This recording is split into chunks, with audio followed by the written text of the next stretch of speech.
Rasululloh aytadilarki, xayrukum li ahli va ana xiyarukum li ahli dedilar.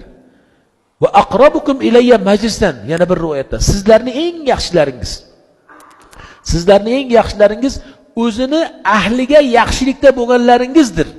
Va men sizni orangizda o'zimni ahlimga eng o'sha yaxshilik qiluvchiman dedilar. Tushunyapsizda? Rasulullohga agar siz mahbub bo'laman desangiz, Rasululloh meni ey falonchi, ismingiz kim edi sizni? Ha? Ey Odiljon, men sizdan quvondim desa Rasululloh. Siz ismingiz kim? Murodjon, ey Murodjon, men sizni suydim desalar. Nega? Ana ayelingizga bo'lgan mamlingizdan men sizni yaxshi ko'rdim deydim bo'lsa payg'ambar alayhisolom, bu nima degan? Bundan buyuk sizga baxt va saodat bormi? Rasululloh aytayaplarki, yaxshilaringiz deyapti. Yaxshilaringiz ahllariga yaxshilik bo'lganlaringiz, yaxshilik qilganlaringiz va men sizlarni ichingizda ahlimga yaxshilik qilishda eng yaxshilaringizman deya marhamat qilyaptilar. Bugun ummatda mana shu kasallik bor.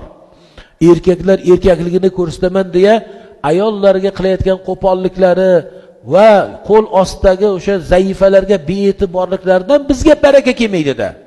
Biz dunyoda barakatli bo'laylik desak, ularni onadir, opadir, xoladir, jiyandir, ammadir, singildir, ularni makonatini saqlaylik.